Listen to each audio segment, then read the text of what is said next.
Let's get into today's episode of Why We Succeed. Yeah, I think, we're definitely very similar in that I had almost got to a point where I needed to pause, which is why I essentially quit my 9-to-5 job, because I felt as if I just didn't have the energy anymore. And I was literally running like a headless chicken, and it meant that I couldn't just focus on the one thing and kind of give it my all. Yes. And you bring up something that my accountability partner helped me to recognize maybe about a year or so ago, which is the role that momentum plays. And he's helped me to be a lot more mindful. Like last month, and when I was working towards getting this podcast launched, I should say at the time of this recording, a month ago, I had the momentum flowing with me. It was going. And then as I entered into what is now November of 2021, I started to notice okay, I'm starting to lose that momentum a little bit. And I started to prepare. I was like, I don't know if this is me just losing momentum or if I'm getting close to burnout because of how much work and stuff is coming. In the past, I would have just kept going, right? And I wouldn't have been even aware. I wouldn't have even stopped and said, what is this feeling that I'm feeling? And I would have just tried to just power through it. And more than likely, I would have just crashed and burned.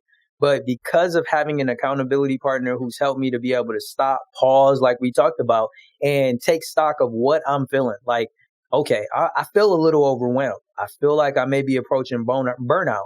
And that's when I had to say, let me pause, because I don't want to burn out. The momentum is already starting to sag off, and I can deal with that. I can deal with having to build the momentum back up.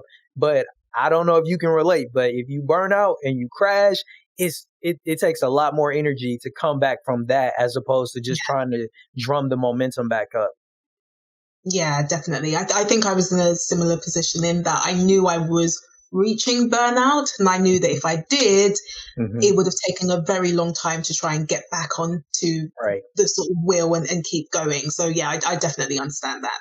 And I think that's one of the things that people often don't take into consideration, especially from the perspective of us as content creators, is it can become a lot of work. And especially when we're operating businesses and doing other work on top of that, because the demands do not stop from either side. Your clients still want the best. And guess what? Your community who is engaging with your content, they always want the best.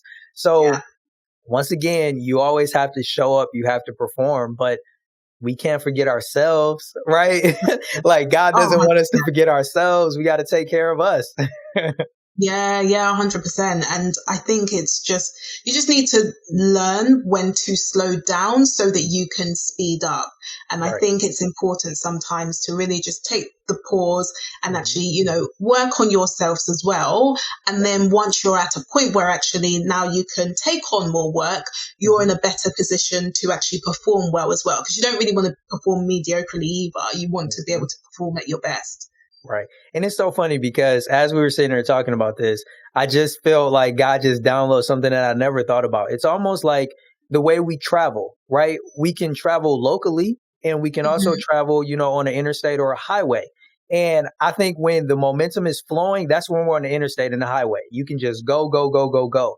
But we know at some point, if you want to arrive at your destination, what's going to happen? You're going to have to exit off of the interstate or the highway, and you're going to be on the local roads. And what does that require? A lot of stopping, a lot of yielding, a lot of waiting, along with getting closer to your journey. And that was just something that he just downloaded it to me now, because I never looked at it like that. I think if I'm being honest, I've always approached it from an interstate or a highway perspective where it always has to be going. But oftentimes, the only way you can really get to your journey is you navigate locally. You got to stop. You got to yield. You got to wait. And understanding that it's not just a race to get to the finish all the time. Oh, definitely. And I think just understanding the season that you're currently in is really important as well, because there are going to be times where, you're reaping and you're reaping and you're reaping. And there's going to be times where, everything's been harvested as well.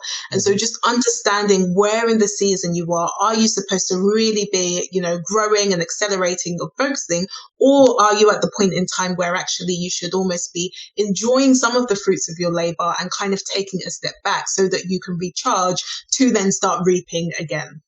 I love that you put it like that. And I'm curious, do you have a way of identifying what season you're in at any given point in time? A lot of the times I just have to pray because I'm not too sure, to be honest. Right. And I think it's just, about really questioning, where are you currently at and where are you Hmm. also trying to go as well? And it's something where, I can't just decide the next day and I realize, oh, I know I'm in this season. For Right. me, it's taken pretty much the whole of 2021 for me to Hmm. realize that actually I need to slow down slightly. Hmm. Otherwise, I'm going to burn out. So it's taken me a good few months. But within those few months, it's kind of almost been talking to other people, like my husband, for Hmm. example, and praying, and then almost coming to a decision where I realized that maybe there's a catalyst, and that's God telling me, this is the current season you're now in. Yeah, Things need to change. I love that. And I know earlier we were talking about the imposter that often can come along. I'm curious, have there ever been any other challenges or limiting beliefs that have kind of cropped up in your life along your journey as a businesswoman? Oh yes, always. I What are mean, some of even those? I mean, even when I started coaching, because Hmm. this was where I didn't think, people would actually pay for me to coach them, because Mm. I thought, I am just an everyday person. I talk about personal finances and that's it. And what Mhm. I kept forgetting is that not everyone knows what you know. Right. And I realized that actually I have been trying to learn about this for the past 2 to 3 years. Hmm. I've really been focusing on this. Whereas, other people, they may not be in that position and they may not have Right. taken 2 years. They may have only just found out about personal finances now.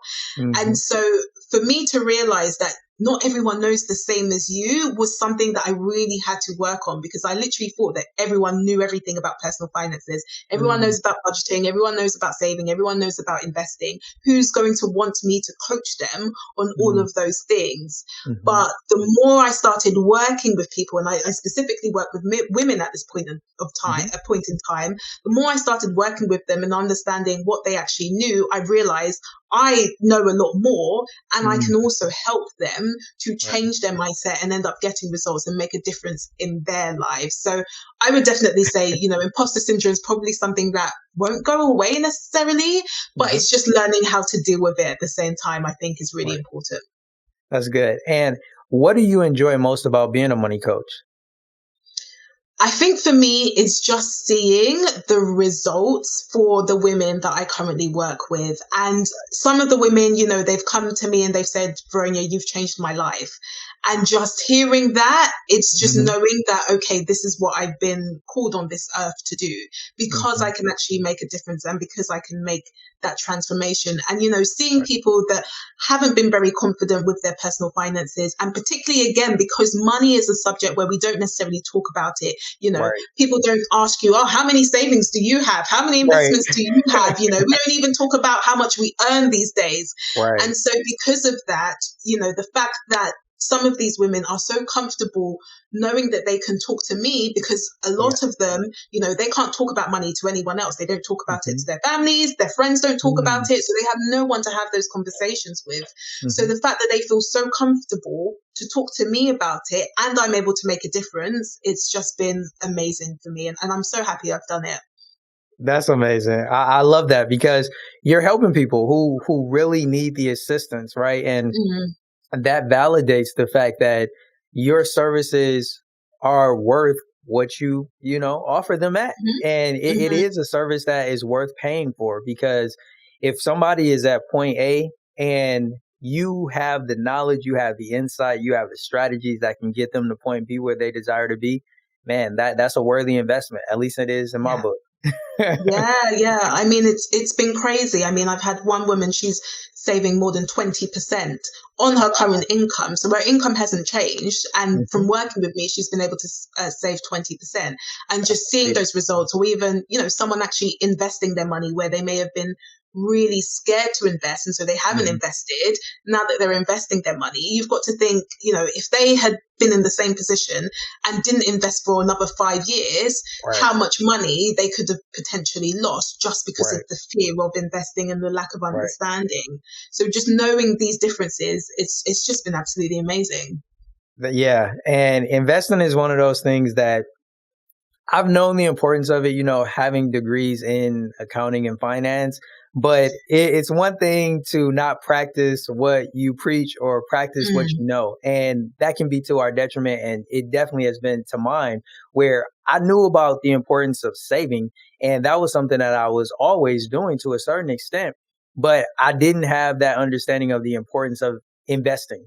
And yeah. this year I started investing, and all I could do is just sit back and be like, man, how far could I have been had I started doing this even just a year ago? Like I know. it was just like, wow. And when I look at I just to be completely transparent, like I just started actively investing like around the summer, like around Mayish. And Mm, to just see that, wow, my money was just sitting in a savings account making, and it, like after everything we went through these past few years, yeah. can't hardly make anything in a savings account. And to see like, man, I'm up, like I'm up across the board, and to be more in tune with what's going on in the world and just seeing like, oh man, I really got to stay tapped into these opportunities, because these Mm, stocks they're increasing in value. And if you miss out on it, you'd be like, oh man, because all I can say is I look back at some opportunities that I was like, man, I wish I would have jumped on that when it was there. And when you miss out on it, you're like, oh man, that could be the end of the world. But it's not. What I've learned no. is you may have missed out on that windfall, but trust and believe. If you've done your homework, you've looked into that company, and you know that they will continue to, be profitable and continue to grow, make that investment where you can, and it'll Mm. definitely pay off dividends in the future. So, yeah, Yeah. And they always say, the best time to invest was yesterday, but the second best time to right. start is today. And Fact. although, I was in a similar position where I was like, even if when I was 18 and I was Hmm. working part time and I was just Right. spending money on just Right. nonsense stuff, if I'd have just invested even a small percentage Right.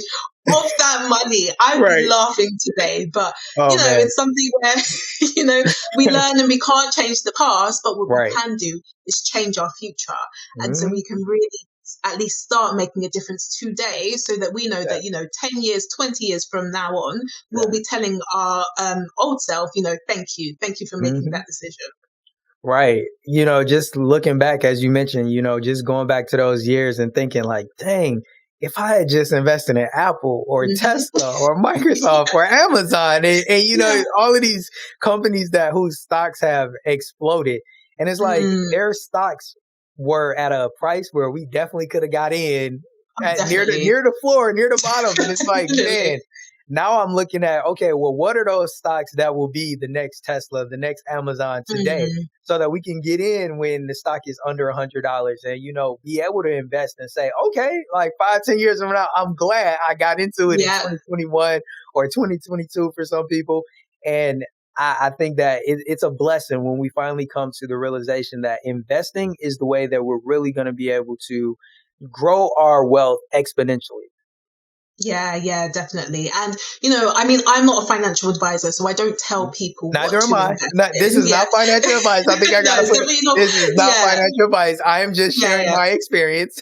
Exactly, exactly. But even when I coach people, I don't even tell them what to invest in. Hmm. But once you understand, if you're working towards a certain financial goal and you understand the investing components, Yeah. even though someone's not telling you what to invest in, Hmm. you have the ability to then choose your own investments Right. because you have the knowledge to understand Hmm. actually if I want to build wealth and if I want to become financially independent, then Hmm. investing is probably going to be a big vehicle towards that.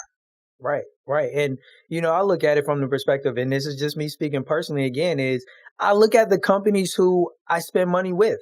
Like if Yeah. I'm buying Apple products, if I'm buying Microsoft products, why wouldn't I want to get a share in the ownership of Mm, companies that clearly I find valuable enough to spend my money with, right? And I think that that's one way that we can look at it too, is what companies are valuable enough for you to spend your hard-earned money with? Like that yeah, doesn't yeah, necessarily speak to the outlook of the company as a whole, but it's one thing that you can evaluate. If you and other people find the company valuable enough to spend your hard-earned money there, they must be doing something right. They must be providing yeah. some value to you and other people. Yeah. And I mean, it's always interesting because one of the sort of objections I tend to hear with investing is that, I'm scared I'm going to lose money, because investing does have an element of risk. I mean, It everything in does. life has an element of risk. So I'm not going Hmm. to lie to you there. But you also have to think, the money that you spent on Lululemon, going out to eat to all the restaurants you've been Right. visiting Hakkasan, and you've wasted 200 on a month. If Right. you'd have just decided, that money is lost, by the way, because Yes. you've spent it. It's gone. It's Oh, gone down into the toilet. yes. So because of that, I almost think, well, you've kind of already been losing money when you've been going out to these places, because Hmm. you're not going to get it back. What would Right. happen if you decided to just put a proportion of some of that money into Hmm. your investments, so Right. that, even if you did lose it, for example, Hmm. and just in quotes, because Yes. you won't lose money all the time, depending on how Right. you invest your money. But Yes. even if you did lose it, would you feel bad because you may have already just spent it on Lululemon or, Right. your restaurants as well? Right. Thank you so much for tuning in to today's episode of Why We Succeed. If you value relationships and believe they are the true key to success, be sure to subscribe. To watch this full discussion and gain access to exclusive content, join our Patreon today. The link is in the description. Thank you, and we'll catch you on the next episode.